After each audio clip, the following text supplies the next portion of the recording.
Make fun of me all you want. This is their plan, people. They're frickin' interdimensional invaders. And more blood of this. More blood.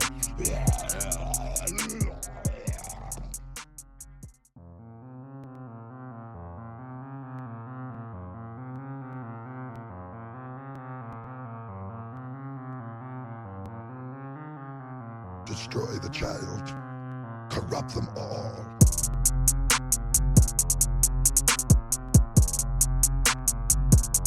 Make fun of me all you want. This is their plan, people. They're frickin' interdimensional invaders. And more blood of this. More blood.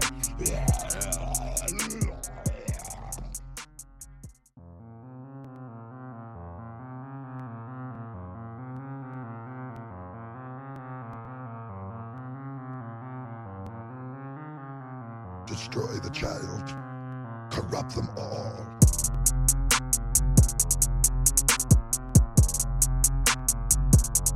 Make fun of me all you want. This is their plan, people.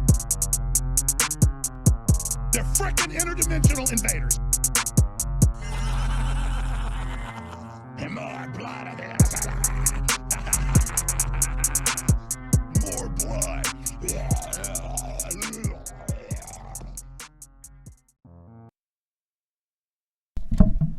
Boom. All right. Gonna have an Epstein marathon, putting one out a day. On the 15th, I will be on Shaun Attwood's show on Rumble only to go over the client list. It's a list I've had out since 2019, but I was banned on everything. So we'll go over it again. This isn't something you had to discover a list in a locker or something. We've had these names for a very long time. I've literally mapped it out. And yesterday we had the big news of Thomas H. Lee was found apparently from suicide, gunshot to the head. A billionaire tied to Jeffrey Epstein. His underling, James R. Burritt, was involved with Epstein. He was working for Lee. Thomas E. Lee is gone. That's the 9th major player to fall off the map, dead. You've got 8 new names in the addition of the 164 names we already have who are gonna get released. I'll be going over that too on the 15th. We'll go over everything as much as we can pack in the time that he has. But we've been over a lot of this. It was just I was banned on Twitter, banned on YouTube, banned on Vimeo, banned on Patreon, banned on everything. Got my Twitter back this January from Elon Musk, as did many. So now we can finally cover some of this news. Burritt was the managing director for alternative investments for California insurer Pacific Life, and he worked for a hedge fund for Mr. Lee.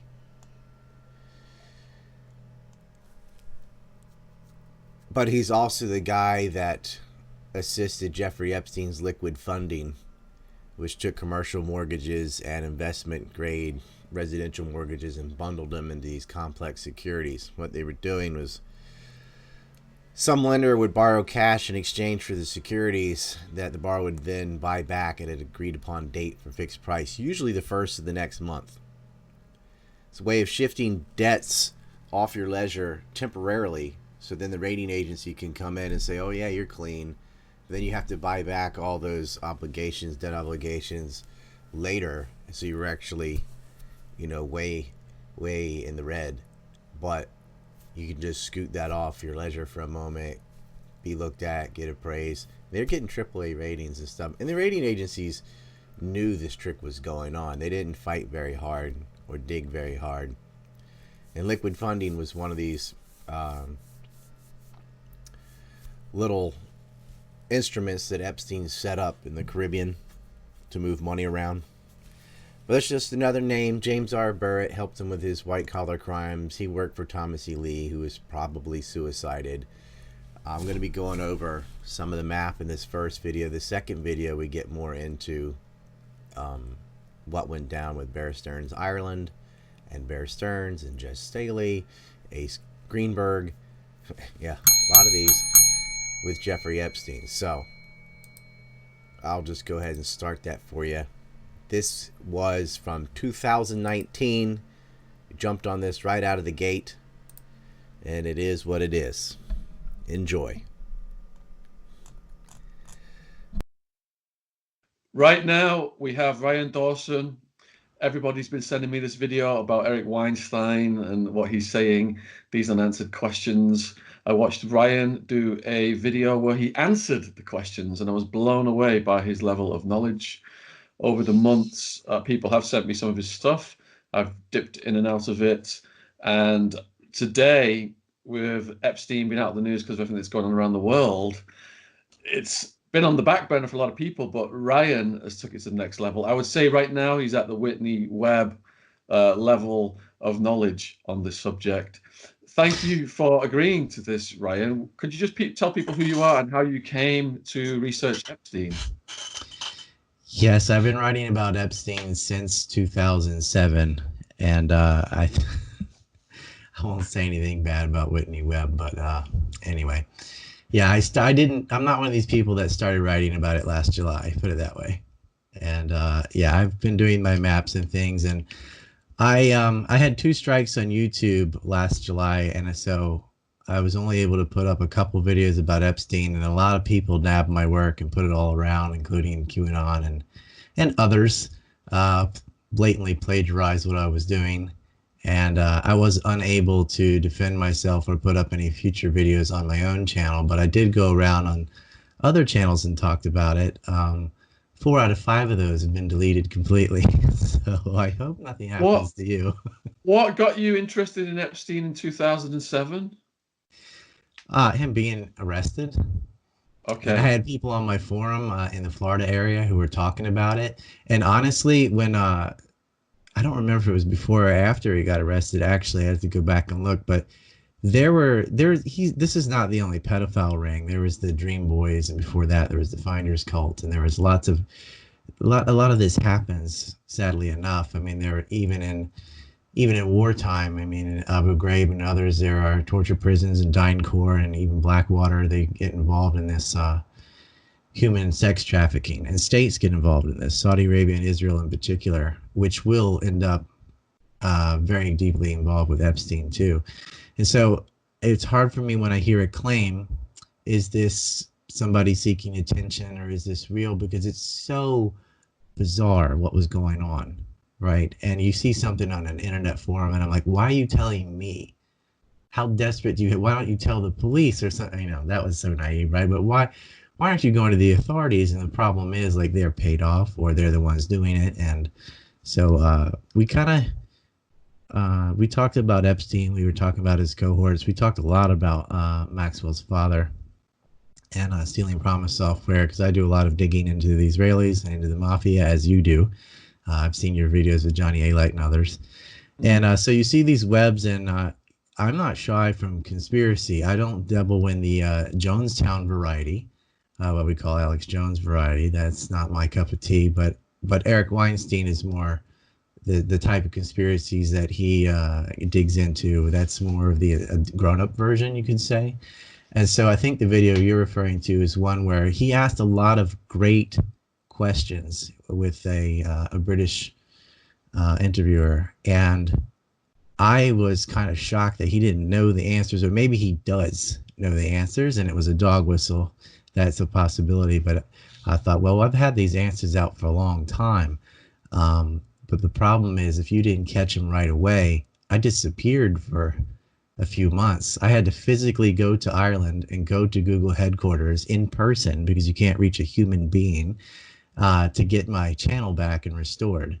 And by then, a lot of the steam from Epstein had well, it wasn't that people lost interest. It was nearly a war with Iran, and then this certain event that's going around right now has taken the headlines. But I'm still very angry about it. And I think a lot of people are interested in this story and want to know what happened, because this is a lot deeper than just some wealthy guy who was a pervert. This was an intelligence operation. And we have evidence that it was an intelligence operation. And we know the players. And there are still people who could be subpoenaed. We know where Dershowitz is. We know where Prince Andrew is. We have well, when I say we, some of us know where Ghislaine Maxwell probably is. Well, that brings me to one of the Brunel and questions. others, right? That brings me to one of the questions that Weinstein said, was that, you know, she's obviously got a passport, at least Right. one, maybe more. These passports have to be documented as they go in and out of countries.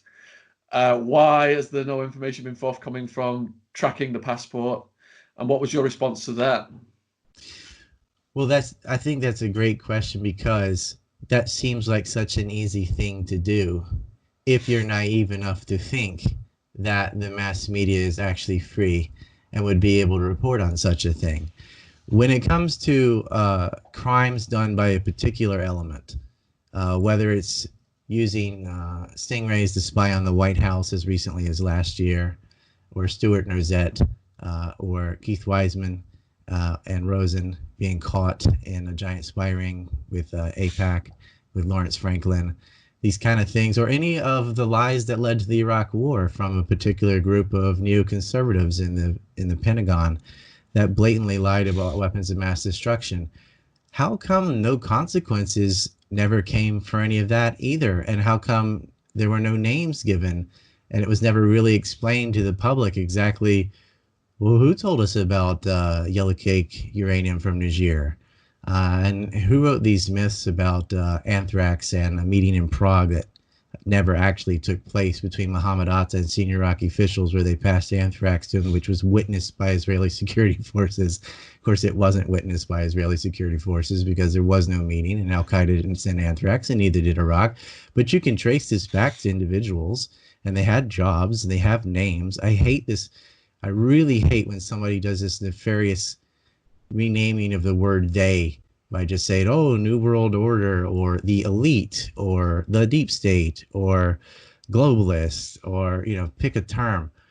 They have names and we know who it is, but anytime when it comes to organized crime, when it comes to the theft of nuclear weapons from the United States and stealing uranium from Apollo, Pennsylvania, major things, when there are attacks on American sailors murdered on the USS Liberty, whenever it involves the Israeli state, the media shuts up about it.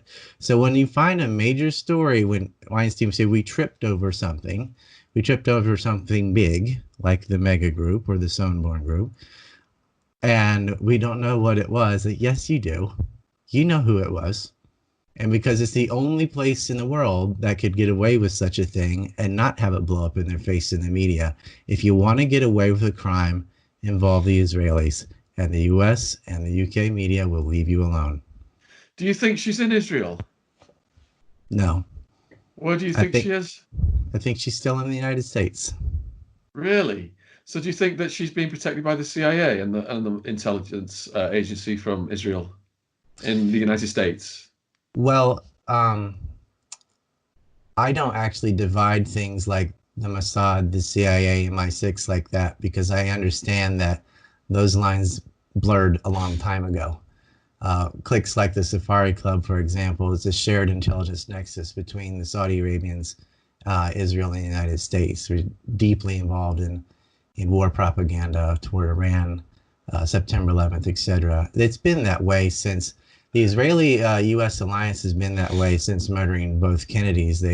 With James Jesus Angleton and the blonde ghost, Ted Shackley, and the Israelis have always had a tight relationship. Both the Dulles brothers were Zionists. First operations the CIA ever does. Well, one was in Indonesia, but then it was Operation Ajax in '53.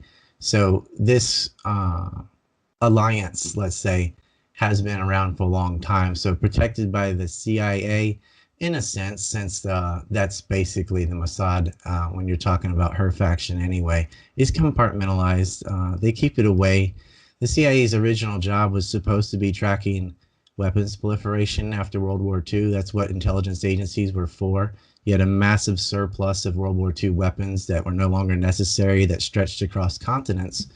And the role of the intelligence agencies, when the OSS became the CIA, and then name your three-letter network for other nations, one of the principal things they were supposed to be doing was tracking the proliferation of weapons. And guess which weapon was the most important? Obviously, the atomic bombs. And yet Israel stole them from the United States. And it was known, and the CIA knew, and we have Senate testimony of the fact that they knew, and yet nobody prosecuted them. And that was because it was a very politically sensitive thing to do after the Holocaust, to go after some of these groups. And so they got more and more emboldened, more and more embedded. And what happened, instead of tracking weapons, is this is what happens a lot with organized crime, even when it goes to drugs like opium or even alcohol during Prohibition, is the people who are supposed to be policing it get in the job of selectively allowing the flow of drugs, arms, etc. And that's what happened with the Mossad and the CIA. They have been transporting arms, people, and drugs since their inception. So what basis do you have to believe she's in America? Because that's where she has the most contacts and allies, and it's actually even safer than Israel. I mean, it being in the United States, and it would have been hard for her to leave. Plus, the last information we have, because it would be rolling the dice to take your passport and just scat on your own anyway. And so when she closed down her Terramar Oceans charity, which was a money laundering front the whole time, that was from within the United States, and we have her tax records on that. We have it actually goes back to Frank Gustra and the Clinton Foundation, and she has a lot of allies in the United States, all the way up to former presidents, and so she's well protected here. Or when I say here, I mean my home country, the United States. I'm actually doing this from Japan. She's definitely not here. She's well protected with a lot of people, and most of the mega group that was, which is short for mega donors, which is where Epstein got his financing from, is in the U.S. and Canada. And that's a lot more powerful than a prince or some of the people she has in the U.K. But, you know, Israel is an option, but she doesn't want to live there. So she's going to be here in the U.S. So you talked about the transfer of nuclear technology and knowledge to Israel, and Robert Maxwell was pushing the Promise software all over the world, selling a multiple of what the other peddlers of it were selling. And how big was his role then in that transfer of that knowledge? Yeah, I mean, he comes a little after what I call the Numek clique or the Sonnenborn group, but it's an identical way of financing. The same way they originally made a group with Rudolf Sonnenborn in New York in 1945 to procure weapons for the future war. Haganah was stealing weapons from all over the world, but especially the United States, because the United States had the most weapons. They didn't have any cities destroyed in World War II. One base in Hawaii, which actually wasn't part of the United States yet, but they had the bomb, and the goal was, we're going to get the bomb. And I just brought that up to show the scale of, if you can't get a story out of the most powerful weapon in the world being stolen, and the U.S. still won't admit that, well, not officially, they won't admit that Israel has nuclear weapons, even though Mordecai Vanunu went and took pictures of the warheads and showed at that time they already had hundreds of nuclear weapons. But you're right, Maxwell was in that same clique with Raphael Adenton and some of the scientists, Zalman Shapiro and so on, who were part of the tail end of the weapons theft, which I guess is most well known for the theft they did out of Pennsylvania, where Heli Trading Company, for example, from Arnan Milchan, who's the largest Israeli arms dealer, admits it on a stage, by the way. Nothing happens to him. The buyer side of that was who was taking Krytron triggers, something you need in the development of nuclear warheads, was none other than Benjamin Netanyahu, who's now the prime minister.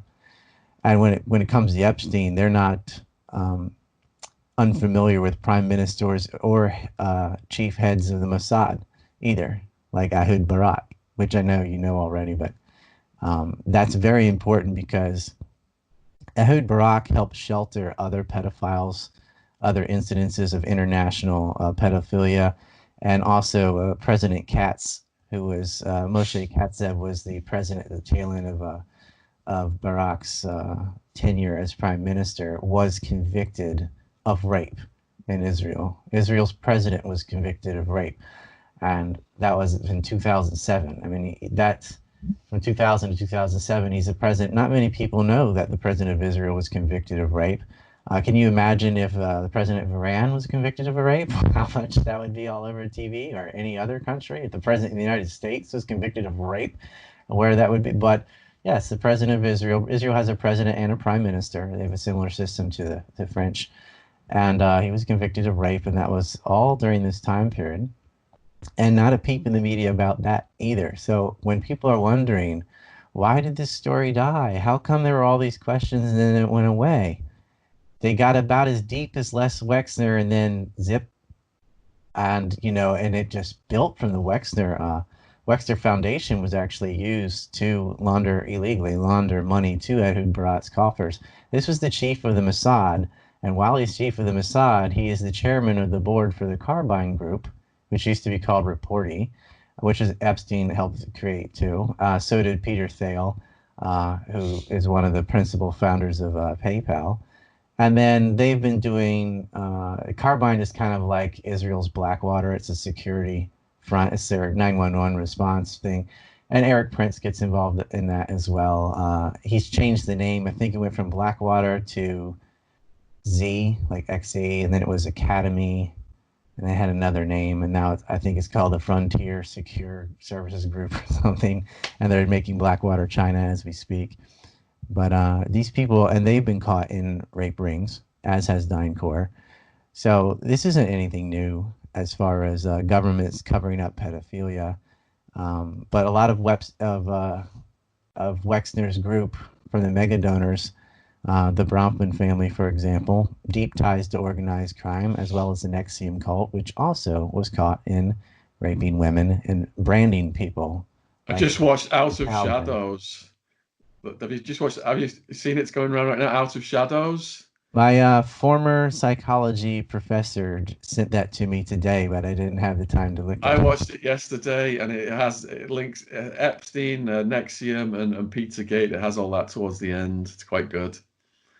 Yeah. Yeah, I mean, Claire Bronfman actually already admitted to trafficking young girls in the NXIVM cult, and Edgar Bronfman Sr. is the president of the World Jewish Congress, and Charles Bronfman, of course, is the chairman of United Jewish Communities, that would have United Israel Appeal, United Jewish Appeal, and the Council of Jewish Federations.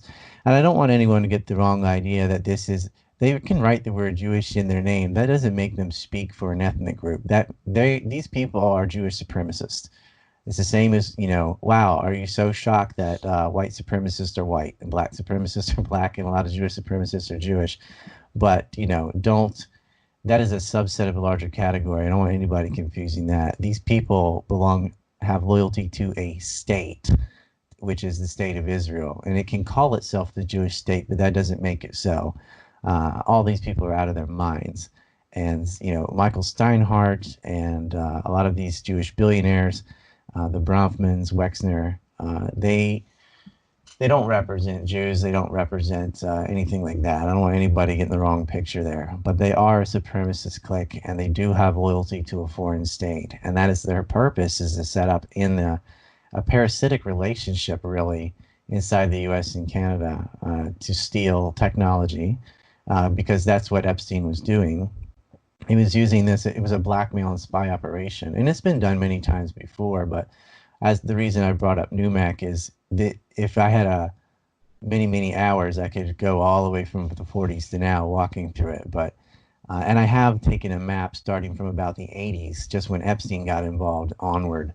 But they are always stealing technology and setting up hunting traps. Right now, the current president of the United States is his son-in-law is Jared Kushner, whose father was caught and convicted and thrown in prison for illegal campaign financing, which also involved sexual blackmail on his own brother-in-law, where he got in a feud with Murray Kushner, his older brother, and then his sister Miriam, and he set up her husband with a hooker who went to the Red Bull Inn, and they secretly filmed a sexual encounter, and he tried to blackmail his own sister with this. His own sister and brother were feuding with him because he set up a bunch of cutout front companies to as a way of illegally feeding the campaign of the governor of New Jersey at the time, Governor McGreevey, because the governor of New Jersey is who selects the chairman of the Port Authority of New York and New Jersey. The Port Authority sets up lucrative real estate contracts, which Kushner was trying to award to himself. And the president, by the way, the former chairman, is the president of AIPAC, the largest Israeli lobby. So it's a big circle. I have a film about that called Trump's Sinus Ball and Chain, that it goes through all these white collar crimes, and it might be a little bit heavy in the economic jargon and whatnot in that film, but the gist of it is, I mean, they're setting up honey traps, they're buying hookers, they're illegally financing everything, and they do it all the time. And because even when they get caught now and then, the return is so much larger than the consequence, and so it just continues. I mean, you can use a couple million to bribe and end up with billions, and so they just do it and do it and do it, and it didn't hurt them at all. I mean, the Jared Kushner, who's worked for his dad, and whose father and mother also bribed he and his brother's way into Harvard, and it doesn't seem to scathe them because it's never reported. I mean, do you think the Democrats, as much as they say, "Oh, Trump's xenophobic and racist," and all that, why wouldn't they bring up the fact that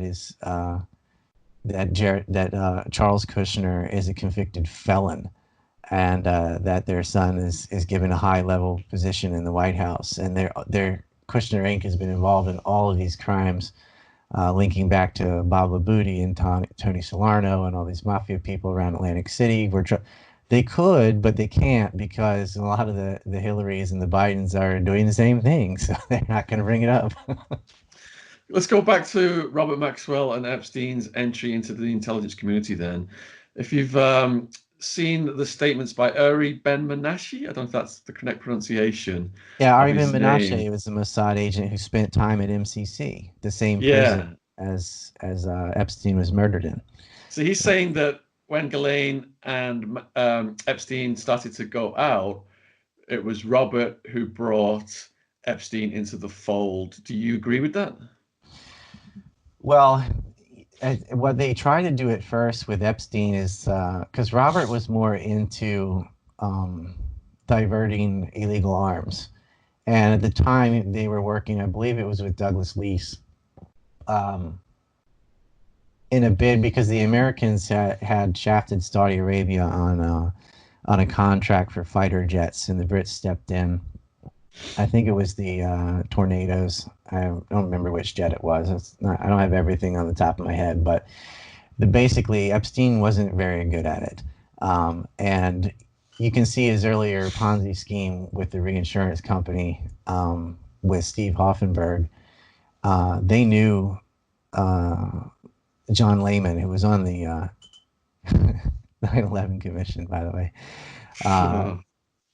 They had worked with Douglas Lease and tried to get Epstein in on this legal-ish, I mean, it's insider trading, but it's quasi-legal and illegal arms trade. But he just didn't know what he was doing. They said he was a brilliant mind, and the others say, no, this guy was just a brilliant con man.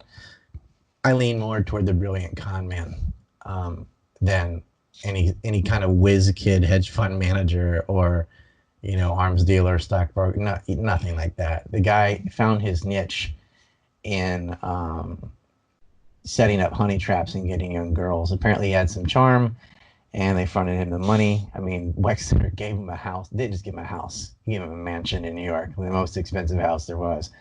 And he figured out, you know, with Jean-Luc Brunel in MC2 modeling and other modeling agencies in the United States, that this, rather than the traditional feeding ground of orphanages or putting up false advertisements in Eastern Europe and taking advantage of the desperate situation there after the collapse of the Soviet Union is how they got a lot of young girls who wouldn't be known, who were attractive, that they could use in these rings. They set up modeling agencies, and the level of degeneracy worldwide had reached a point where it's perfectly okay to take 12-year-old models and stick them in nearly naked ads and things. And they plastered them all over Les Wexner's businesses and Abercrombie and Finch and whatever, you 15-year-old. It's like, okay, they're not naked, but it was sketch. But it's a way of saying, look, you got a grown man with a house full of 12 to 15-year-olds. And that is something that Jean-Luc Brunel was able to do to help as almost a farm to find, to purposely hire the compromised and then get them to the United States or to the Caribbean. And then, of course, everyone knows the story, what happened to them, unfortunately, from there with Ghislaine Maxwell and Jeffrey Epstein using them, raping them and using them as honey traps. And I would also add kidnapping some of them, and some of them lived with them and had nowhere to go. They took their passports away. Ghislaine, on many occasions, threatened to kill them. That's a famous incident with Mary Farmer, for example, who says she was forced to have sex with Alan Dershowitz in Les Wexner's house on his property. And right afterward, she has 2 cell phone messages from Maxwell saying there's a lot of ways to die on the West Highway, alluding to shut up or we'll kill you. These people were monsters. But I'd like to point out, too, that Epstein's brother, Mark Epstein, has a lot of property in the New York area adjacent to the Wexner rape house where a lot of these models were housed. And he may have been in the I don't want to know, I don't want to look, but his properties were housing a lot of these young girls. And this is often a place that people like the Prince, Andrew, and Ehud Barat would go and visit, spend the night. So it wasn't just in Epstein's New York rape mansion itself, but the adjacent territories were full of young girls, and they were prostituting them out, which it's disgusting. They raped a bunch of young women, and a lot of people in that area knew and just had nobody to tell because the authorities, it didn't matter. Well, the girl at Wexner's house, she called the authorities, didn't she? And they came out and they were basically in his pocket, in Wexner's pocket, so they wouldn't do anything for her. Yes, you're talking about a billionaire with multiple businesses who's friends with other billionaires that own papers and they have so much influence versus a teenage girl with no connections. What is she supposed to do? And this had to happen over and over and over again before anything ever was done. And I guess it starts in Florida. Well, he pissed off another billionaire, Donald Trump, over the Mar-a-Lago property capture. Was rubbing Trump's face in it because obviously Trump wanted to buy the property adjacent to what he already owned, and he was having a lot of financial problems, and Epstein and Maxwell were rubbing his nose in it.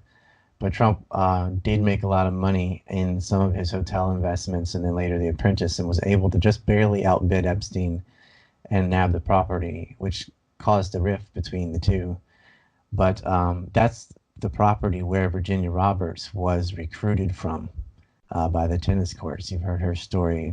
Unfortunately, she's suffering from the virus that's going around right now. I hope she recovers. But she's probably been the most vocal victim out of all the victims so far, and I believe more will step up. But with the death of Epstein, a lot of it all died with them, even though there are plenty of players to still go after. And Maxwell's also accused of rape. So is Dershowitz, Jean-Luc Brunel. There are people, and Prince Andrew. There are people there, some of them who aren't hiding, and nothing seems to really go forward. I don't think you could get a more disastrous interview than what Prince Andrew did. Where do you think Jean-Luc Brunel is? He was last spotted in Brazil. He was dumb enough to use his cell phone, and so they had him located. And that is where a lot of pedophilia goes down. I think I mentioned earlier how Ehud Barak helps shelter other pedophiles. One of them was Ari Sher, who, together with a Hebrew language teacher named George Steinberg, they set up a child prostitution ring. They were homosexual, and they were using little boys and little girls, and they had Israeli tourists going to the Israeli consulate in Brazil, where these parties would happen with little kids, and that's how they got caught. Is these guys were so brash that they stupidly didn't understand that in the background of some of the photos that were going around was the swimming pool of the Israeli consulate, which was very noticeable of where it was. So they were doing this on government property. That doesn't mean necessarily the Israelis set them up to do that, but as employees of the Israeli state, Ari Shur was doing that and wasn't convicted. He fled back to Israel, and Barak and Katz, the convicted rapist president of Israel, they just moved him around. They tried to send him to Australia. The Aussies looked up his past and said, there's no way this person is coming here. And then he went to Hong Kong, and they just move him around like the Catholic Church used to do the rape priest. Oh, you got caught doing that? Well, let's just put you in this other area, which is disgusting. I mean, they're being financed and protected by a state when they are involved with raping children. And I mean like 8, 9 years old kids that these guys were involved with, and it just is on and on. They're always getting Latin American kids out of Colombia. Former IDF soldier set up a rape ring in Colombia, and they get caught, and maybe it's in the written news for a day and then disappears, and it's never in the American media. And it doesn't matter how big it is or who it involves. And I swear the only reason they really jumped on the Epstein thing is because there was pictures of him with Donald Trump. And whatever you think about Donald Trump, there has been a sustained anti-Trump screed in the media since before he was ever sworn in. And so then they tried to go to Acosta, who said, I was told this is intelligence, back off, right? And who? Which kind of intelligence? If it's the CIA, why are we busting ourselves? Why did we arrest him in New York at all, right? It's intelligence, all right. It's not our intelligence. It's another country's intelligence. More powerful probably with pulling the strings than the United States is. But he was told to back off, and Barry Kusher, that gave him the sweetheart deal in Florida, was, a recipient of award winner for the ADL, as was Alan Dershowitz. It's not hard to figure out who it was. The mega group was set up for that purpose, and he's giving money to the chief of the Mossad, who's the chairman of the Israeli security network that they themselves also created. And then these people are hiding rapists. And, why are you stealing tech? Why are you setting honey traps? Why are you so interested in U.S. Technology and science? Is the U.S. stealing that to give it to the U.S.? That doesn't make any sense. It's a foreign state. And it's Israel. The reason it keeps going in the news here is because of Prince Andrew. Do you think Prince Andrew was just a useful idiot, or he was more diabolical? Both. He's a useful idiot and diabolical. Prince Andrew is more of clout. It's like, look, I know a royal, which in America no one cares. It's like, prince of what? You lost. But it's a big deal in other places. Like, he's a prince. He knows the queen and whatever. And it's a very rich, wealthy, famous person. And Epstein would brag about this to many, many stories where he was kind of a collector. Oh, I got this guy, I got that. And he would like to get actors or, prominent people. His role officially was to go after U.S. science and technology. But one way, you're going to have to set up honey traps to protect yourself politically. I mean, that's what Hoover used to do with his G-men, was collect sexual blackmail on key figures that he was going after. But then, of course, Lansky and Costello got the goods, the sexual blackmail of Hoover and Clyde Tolson themselves. So you blackmail the blackmailer, now you have blackmail over everyone else. Epstein was kind of like this, because you have to understand, when you're talking about the very, very wealthy, the very powerful, bribery doesn't really work. You can't really bribe somebody with something they already have. If you're going to bribe a billionaire or millionaire, you're going to need an enormous amount of money because they're not going to risk everything they have for, $200,000 or something. Like, they're not. No, if you want to go after the poor, you use bribery. If you want to go after the wealthy, you use blackmail. Blackmail, conversely, doesn't work so well in the poor because they have nothing to lose. But you wave money around and they're willing to do it. So if you want to get somebody like Bill Clinton, or you want to get somebody like a governor or a senator, or a Larry Summers or someone like that, then you want to go like Bill Richardson, for example, then you're going to use blackmail. And the best kind of blackmail is sexual blackmail. And the best kind of sexual blackmail is underage sexual blackmail. Because that is the one thing that will do you in. Because if you look at, it's for whatever reason, in the UK and the US, if somebody advocated murder, if somebody caused the starvation of 500,000 Iraqi children, if somebody was involved in intentional starvation in Yemen, if somebody, reinstituted slavery in Northern Africa and Libya, if somebody was caught aiding Al Qaeda, slides right off. That's everybody. But you get caught banging a little kid, then, okay, we have a moral line somewhere. That will end your career. So this is how deep and ugly it's got to be to get blackmail, because advocating murder and starvation and torture and all, that's a legitimate political platform. If you want to get up there and be pro-torture, you can sit there as an adult and actually make a case of why you should be allowed to torture human beings, even though it's been proven all it does is get them to say whatever they think you want to hear, and it's not reliable and it doesn't matter. That's fine. That's okay. And you can advocate for sanctions, even though we know that it's killing people collectively, and you can do all that. You shouldn't be able to, but that will not tank your career. What will tank your career in the United States or the UK is sexual deviancy or racism. That's about all you could possibly do that would automatically kill your career.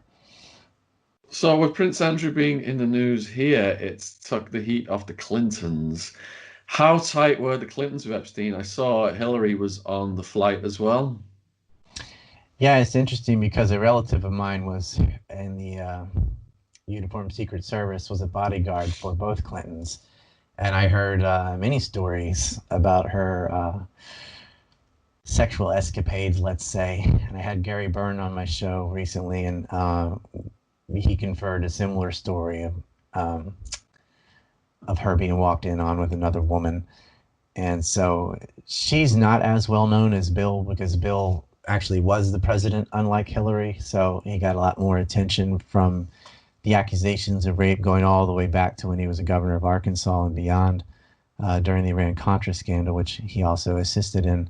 Iran-Contra, by the way, was not an event where the Israelis helped the U.S. by selling contraband to Iran. Israel had been getting contraband out of Nicaragua and aiding the dictatorship there since the middle of the 70s.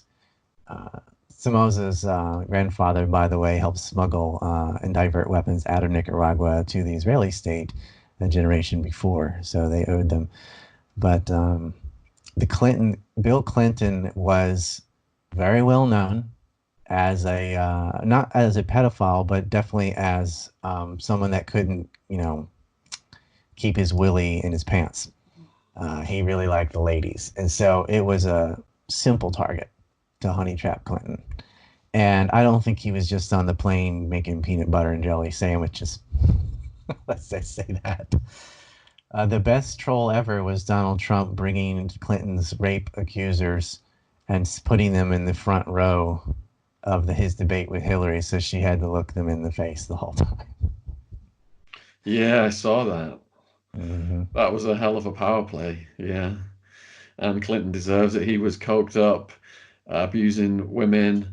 And you mentioned earlier how the president of Israel had a rape conviction. Well, Clinton would have had one if it wasn't for his resources, connections, legal team, out-of-court settlements, non-disclosure agreements, and being fully backed by the CIA, protecting the cocaine operation of Bush and Oliver North. And they Which tried to involve a lot of their own security personnel um, in Northern Africa, for example, where they'd buy hookers for everybody and try and it was pure debauchery when the Clintons got into the White House. They brought it into that kind of sacred area. They brought all of it there with them, and the kind of people they were hiring, and the kind of people they had been associated with all the way back to their mafia days in Arkansas. It never skipped a beat, and so it wasn't surprising at all. I mean, Clinton pardoned Pincus Green and Mark Rich his final hour in office. And Mark Rich was a commodities trader for Glencore and famous for a lot of crimes. Officially, he was on Interpol's most wanted list for tax evasion in the tens of millions. And his wife, Hillary Clinton's Senate campaign, by the way.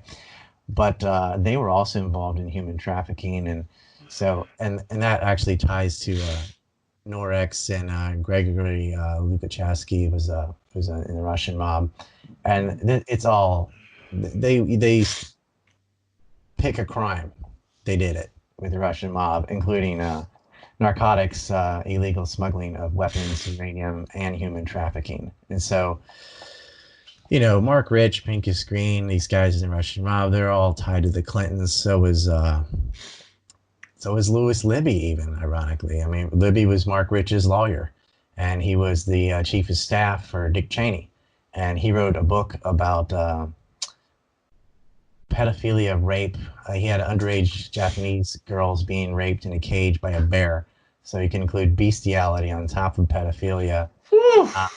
His defense was set up by Mel Sebler, by the way, who was part of the Niger forgeries with Michael Ledeen and Bonhoeffer, both of whom were part of Iran-Contra. With the Israelis. So it's just a big circle, isn't it? Yeah, and Clinton pardoned his own brother, who was buying coke and dealing coke, and said that Bill had a nose like a vacuum cleaner. And Dan Lasseter, who was laundering the money. Do you think some of Epstein's money then was drug money? They were doing drugs, so I mean, he was involved in it, but most of his money, he got money because of his theft. And so he wasn't really a drug czar so much.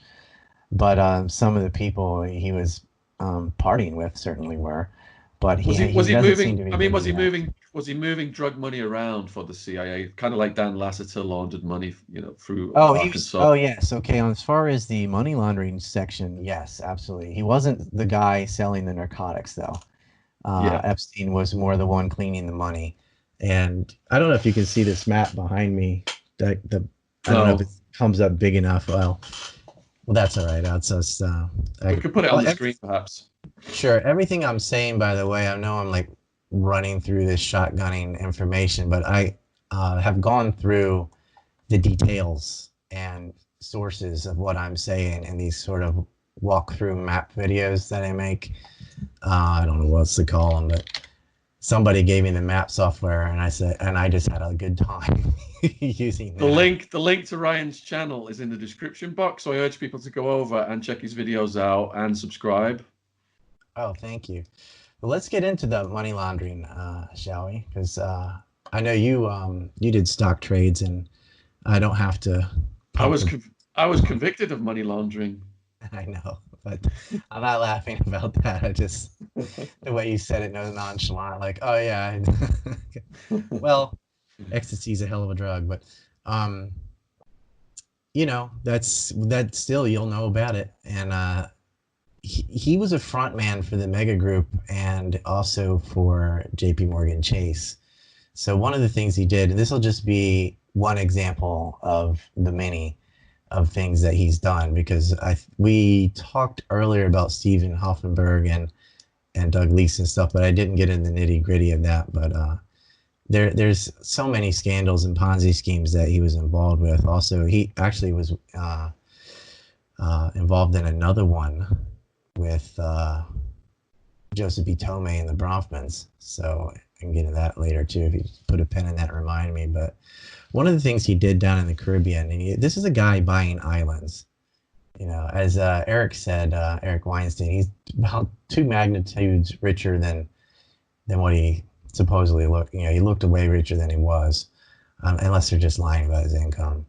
But the mega group set him up well, and he was sort of the cutout and cutout companies to hide money and to launder money for financials and hedge funds. He wasn't a hedge funds manager, like a legal hedge fund manager that's actually investing well, and that's not what he did. What he did is, for example, he set up a company in Bermuda for Bear Stearns. And so he did Bear Stearns Limited, Ireland Limited, to get away around U.S. regulations. And then they set up Liquid Funding Ltd. In Bermuda and put up 40% of the money for this. And there's a whole webby network of who's who crooks involved in that. And all it was really doing was offloading toxic assets for Bear Stearns onto this subsidiary so that they looked like they had balanced books when they didn't. And Bear Stearns would like, for example, the first of the following month would buy back the toxic assets that just shift around. So it would look like they didn't have debt obligations when they did. And then, of course, Liquid Funding would look like it was in terribly in the red. And then it would just be bought back again, after the rating agencies had cleared it. It's just shifting around toxic assets. There's nothing genius about it. It's actually a really low level scheme. But to make it worse was Liquid Funding issued commercial paper into several money markets, including Dreyfus Money Market. They put in $139 million and then $125 million in Frank Russell investment and a cool even $100 million into JP Morgan money market funds. And it was odd because, of course, he's meeting with representatives of them. James E. Staley of JP Morgan physically met Epstein in Florida while he's supposed to be in jail. How you had the 12-hour or 6 days a week he could go back to work and then stay next to the jail in an apartment. One of his working holidays, or I don't know what you could say, working from home, still continuing to rape women. He met with Alan C. Greenberg and James E. Staley. Why you can't just call the guy on the phone? Well, we know why. You want to meet in person. We all know. And he had plainclothes police screening his guests. They called him. They called him their not boss. They weren't calling him the prisoner. Put it that way. Daddy. Yeah, we probably could. It's cops don't have the highest salary, and he's like, here's a wheelbarrow of cash and 2 girls. So JP Morgan Chase, they would end up buying out Bear Stearns, right, in this kind of the corporate takeover to get all WWE, but not alone. The Federal Reserve Bank in New York set up Maiden Lane LLC, and they put in the senior loan of $28.2 billion, and JP Morgan only put up $1.1 billion, or maybe $1.2 billion in this takeover of Bear Stearns. So of the $30 billion, over 28 billion of it came from Maiden Lane, which is just a Federal Reserve creation, the Federal Reserve Bank of New York. Not the Fed, like the DC Fed, but same difference. And they would buy out the company that Epstein was helping to hide toxic assets for and illegally putting out junk commercial paper in the money markets that caused all these people to lose their fortunes. Didn't matter. I mean, should have been convicted of that. I think that story, because the pedophilia is so bad and so clickbaity, I guess, that some of his other nefarious financial crimes that never really get a lot of attention. But not only was he a pedophile and a spy, he was definitely a world-class white-collar criminal. Well, Ryan, I could do a whole series with you. You obviously have a dangerous level of knowledge on this subject. I'm surprised you're still breathing. I've actually forgotten a lot because I had to spend so much time trying to get a channel back. I was banned from PayPal. I was banned from Twitter, banned on Facebook, 2 strikes on YouTube, had my channel erased 4 times. kicked off a Stripe and gotten it back again, kicked off a Streamlab. I've been banned on Vimeo. Like, I cannot get my information out there. And it also ticked me off that a lot of people were just stealing it, you know. And I'm like, go ahead, but why not give credit where you got it? Like, how hard is it to just put someone's name on something? That's just lame. What was the YouTube strikes? Well, I had already had, I have 4 times that had happened. The most recent ones were silly. I mean, I had one called Palestinians Are People Too, and I got a strike for that. I don't know why. I mean, they were like rubbing it in with that one. Like, you're not allowed to call these people human beings. I didn't get the strike on the Epstein video. The map videos were allowed because I put them private or unlisted and would kind of share them selectively or do them on another channel. But the other channels that I did my map videos on were all of them erased. Like, not just the video, the whole channel was erased. So on my YouTube, I have the kosher version of, but the real deep thing I do like one-on-one because I can't risk it. I can't risk losing my channel again. But yeah, I had to spend a lot of time on the defense rebuilding stuff I already had, and physically I had to pay to go to Ireland and go to Google and get my strikes removed and come back and self-censor. I'm finding that's fascinating. You flew to Ireland, yeah, and got your from Japan. You just show up at Google's office and say, "Look, here I am. Well, I want to speak to someone about this." What? Take us through that. Oh, I did more than that. These bugmen don't like consequences. They like to just be like, delete, cancel culture. I'm very alpha, and I'm like, if you don't answer me, I don't want to spend thousands of dollars and go to another country and not know whether it's going to work or not. Did you fly from Japan? I did. Holy shit, man. I had like 90 people with me. I went to Dublin because I could go to Texas or Ireland, and they're about equal distance from me. And I've been to Texas before, and I'd never been to Ireland. I'm like, I'll go to Ireland. I stopped in the UK and joined a pro-Julian Assange rally while I was there. It was the anniversary of the death of John McCain, and I got on the microphone and just lambasted John McCain and yelled in the middle of London that Prince Andrew was a rapist and all that. And then the next day, I went to Ireland. The Irish were waiting for me because I had some fans there.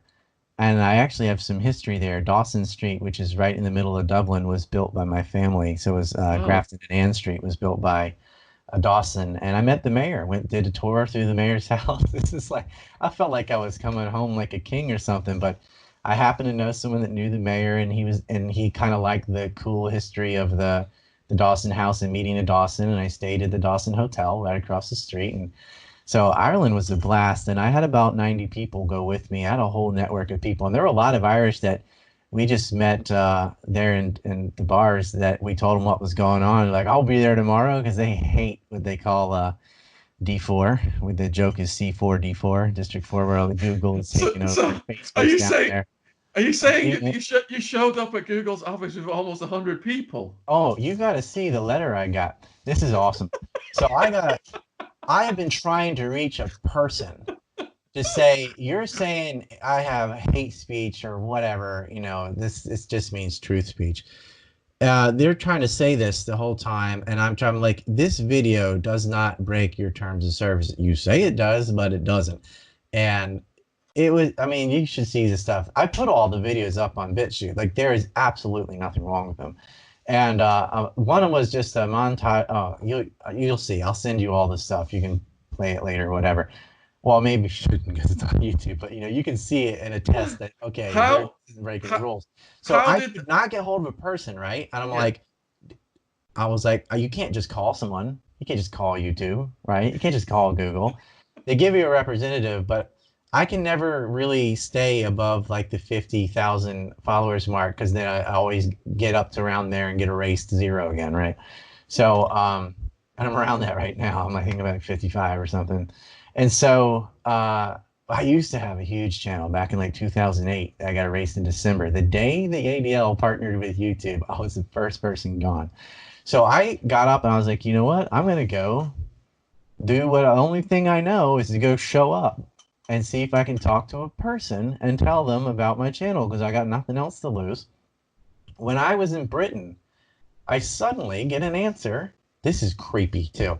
I get an email from YouTube, from Google actually, it was the same thing. And it's like, hi, I'll screenshot this and give it to you. I'm so and so, and we know. I didn't say it on my channel. I said it everywhere else though. We know what you're planning on doing, and you should not show up at the headquarters in Britain. If you do, your channel will be permanently removed, and blah blah blah blah blah. And it was as soon as I got off the plane. So like they knew that I wasn't just talking trash, that I had gotten on a plane and I was in London. In the moment I got to London, because they knew my passport or whatever, bing, I get an email.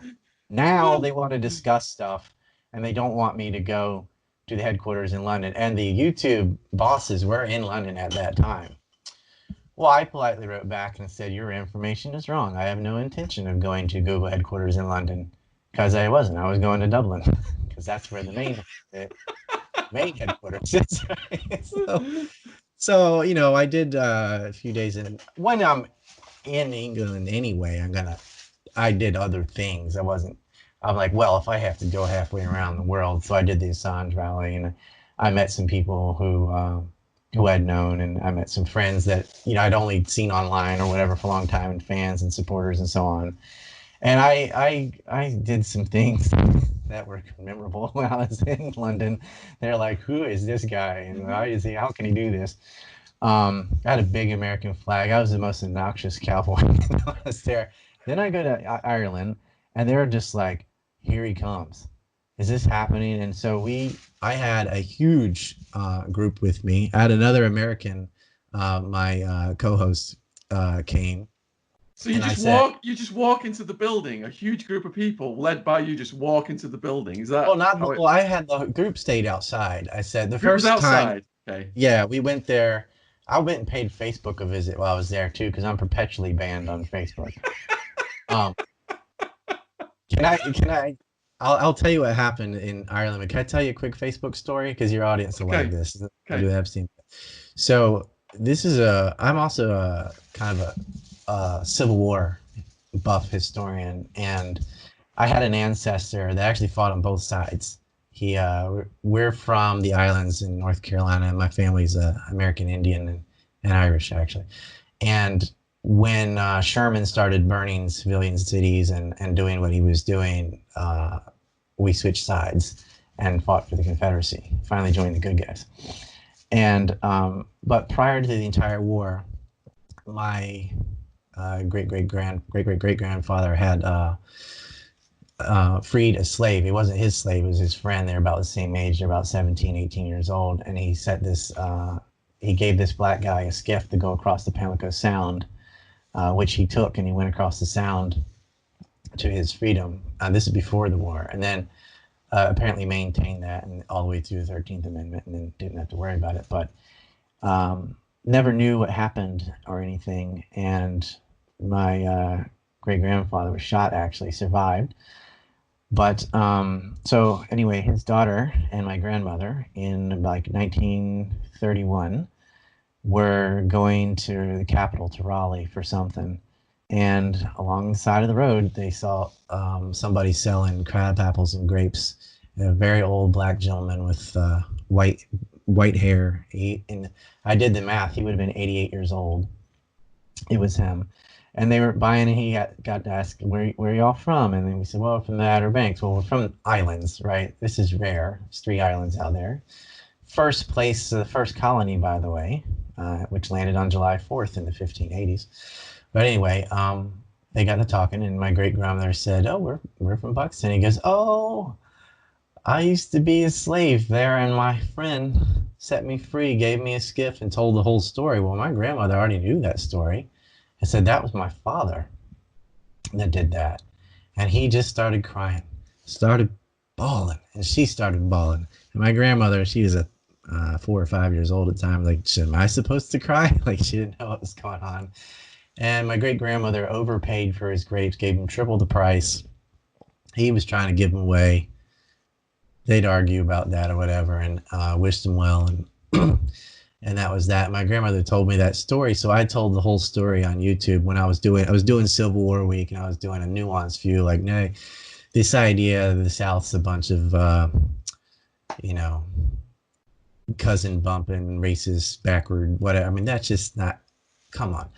And I was just doing little Civil War stories, and I told that story on YouTube. Well, the family of that person saw it, or somebody saw it, and they got hold of me on Facebook. And my grandmother told me this story, retold me this story on tape when she was 88. She's now 91. She's still alive. And so I'd put that out there because she was the same age as he was when she met him. And that's how the Civil War was not that long ago. You're talking about 1860s. That's not that long ago. So there were people alive past World War I, that were there. My grandmother actually helped catch an Austrian spy, caught a Nazi spy too, ran him down on her horse. Yeah, and that's another story. But anyway, I was doing these stories, and the family of the guy that had the boat contacted me on Facebook and wanted to show us the boat and meet my grandmother. And I thought that was awesome. And I guess it would have been his granddaughter or whatever, they're similar in age. And I was banned on Facebook, so I couldn't reply. And I got banned for 90 days. I got 3 consecutive 30-day bans. And by the time I could reply, she had passed away. Oh. So they never got to meet, and and I don't know if she had any other relatives or what. And I had to dig through, because what happens when I'm banned is I get 900 messages from people that I can't answer. And I was like, where was that? Where was I? I know I saw that. And it was too late. So I paid him a visit while I was in Dublin. Just that wasn't even on the agenda. I'm like, oh, Facebook's right over there. We're going there too. So yeah, I went out and we had a huge protest. And I'm like, this is never going away, and it's gonna be all over TV. And if you can get me in front of a mic in Ireland, I will like, here's the videos they erase. And it's, I'm the one fighting racism and genocide and war and slavery, and because there is modern slavery in Libya, going after pedophiles and stuff. It looks really bad when YouTube's on the side of Al Qaeda and international pedophiles, and that would look terrible. Yeah, I let them know that. And I got how did you let them know that? Because when they're like, what is going on? Because all these people were there, and they knew this is what happened is we sent our spies in first, because they had all these guards out there, and they had my picture, and they had my co-host's picture. So they're like waiting for me to come. I think they thought I was going to be violent or something. I was like, I didn't say I was going there to blow it up or something. I said I was going there to talk to a person, because I can't get hold of a person. And this is my life. This is my livelihood. And other people get banned too. And I'm going to be the guy that, pays them a visit. Not the way that lady did in California or anything. But so they knew. So I knew that they knew, because I sent the Irish guys went in there first. People I'd not met till yesterday. And they communicated. We had our own little network and say they're out there and they've got your picture. They're waiting for you. I said, okay, we're going to come around this direction and do this. Anyway, it was like fun, and I was pissed at the same time. I'm like, they were all excited, but I was being serious. Like, I wanted my channel back, and I wanted my strikes removed. And I was like, I don't want to cause conflict, and I don't need to do what I will do if I have to with the media and everything. But some of their engineers came out and talked to me, because they were like, oh, the security guys got all uppity and be like, oh, you need a pass and to get in here, one of these badges. I go, how do I get one of these badges? And I go like that, and they all start walking through the building, and they came out to me like, oh, he doesn't need a badge. I'll talk to you. Come over here. I'm an engineer. Da, da, da, da. And we had a long, common conversation. I gave examples. I'm like, here are the videos that are being removed. I do speak out against states. I speak out against governments, Israel, Saudi Arabia, etc. I don't conflate that with Muslims or Jews in general, and common sense stuff. But I think your robots are out there just flagging whatever. I gave them an out, like, oh, it's your algorithm or something. And all my strikes were removed, channel restored to good status, etc. By the time I landed in Japan, I had it all back again. But I still self-censor. But yeah, it was really Chad of people to to donate to that trip to get me over there too. And since then, I've been trying to help other people who got banned with their appeal process, because no one reads those appeals, right? It's not, they say a person reads, but nobody does. Like, I would do an appeal and 2 seconds later it would say appeal rejected. You couldn't have even watched the video in question in 2 seconds, much less made a decision about it, right? They just censor who they want to censor. And it was really bad around 2017, 2018, where they're like, we can't allow another 2016 to happen. Now, I'm no fan of Donald Trump. I mean, Donald Trump nearly started a war in Iran, gives money to Israel. He's awful. He does many bad things, but I dislike him for different reasons than the Orange Man bad crowd, right? But it doesn't matter. If you have any nuanced view at all, if you're not completely a hater, then they're going to get rid of you. And it's been proven disproportionately that conservatives, libertarians, anti-war activists, etc., are targeted on YouTube by algorithms, etc. And so, one of the most taboo things you can do, getting on their radar, is to do a deep dive on Israeli crimes. They don't like that. And man, that's so inspirational to hear what you've been through. And I reckon people watching this are going to be really motivated to go down and click over to your channel and help you get those subscribers built back up. Oh, that would be awesome. It'd probably be temporary, but you can do it. I would do it, and I would add my BitChute as well as a backup. I still use YouTube because that's where all the traffic is, but I mirror everything on BitChute. And anytime there's a video where I'm like, yeah, I'm not gonna be able to say that, then I just stick it straight to BitChute. So I'm going to put all your links will be in the description box below this video if people want to contact you on your socials, etc. And if you've got questions for Ryan, please put them in the comments section below. Let us know how you felt about this. Perhaps, like I said, I think we could do a whole series. If you've got questions, we could ask him if he would be willing to come back on. Yeah, any part of that, if you want the sources or details, or say speak more about that person or whatever, no problem. But I've sort of done it already in some of the videos I've made, so you may want to see some of those first. But I gotta thank you for giving me this opportunity, and congratulations on your 4,000K, by the way. That's amazing.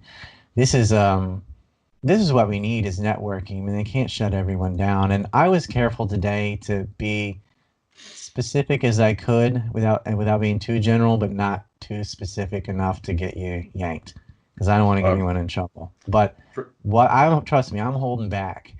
There is some really hard-hitting stuff over on my BitChute and YouTube. Be sure to smash that like button, share, and subscribe.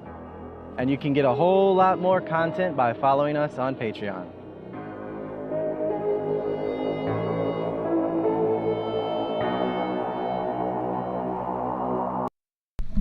Now, of course, they deleted my YouTube again when the Biden regime came in. January 2021, out. Didn't give me any strikes. My Patreon was also deleted because of this little snake named Gabe Hoffman just runs around saying, he's a Jew hater. He's a Jew hater. He's one of these people that gets people canceled for sport.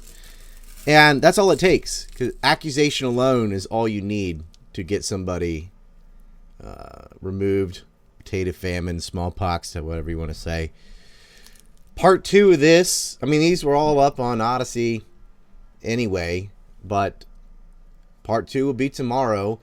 I'm doing an Epstein video a day because on the 15th of March, I'm going back on Attwood Rumble only, so I don't have to worry about the censorship with YouTube. I don't have to hide my power level. And we're going to go over the map and the missing names and the whole client list if he gives me enough time, because that's what people want to know, and this is still a hot issue. Listen, they were doing international kidnapping and rape of little girls, and this involves some of the most powerful men in the world. A lot of billionaires on that map. And we're going to go over them, and that's the client list. And if you want to purchase a map, which finances the research, and we're talking decades of research and a lot of money that I lost for getting into this stuff, please do so. Shopify, it's on the website, ancreport.com. Click on the store link on the top, get an Epstein map. You can get a Biden crime syndicate map. We've got a NUMEC map. And we've got the anthrax timeline, much bigger than this thing behind me. This is the mini version of that. Much bigger than this, too. I implore you to go do that because we need that. They've taken my Patreon, my PayPal, my AdSense, my Vimeo, my Twitch, they took my Twitter for 3.5 years. Twitter's the only social I'm allowed on. I'm not allowed on Facebook or Meta or any of that stuff. Can't have Instagram, can't have any of this stuff. They are scared to death of this information. They're scared to death when somebody's accurate. They don't care if you say kook stuff. They'll amplify that. But when you are dead on the target and naming names, they will cancel you. In even all the interviews I did with Shaun, they took his channel away. They gave it back again, but he had to remove all those videos, as well as others. So the record of that, which was on a big show, he had 400,000, got up to 700,000 on his channel, had to remove it. So every day on Rumble for this week and change, I'm going to put out a new Epstein video. Well, I mean, they're not new. But they're new for most people. They didn't get to see it. Please share these and get an Epstein map. And we got the big show on the 15th. And then later I'm going to be on with Sneeko again, Fresh and Fit again. Gonzo Lira's coming on, talk about Ukraine and some other guests. So we will see you then. Peace.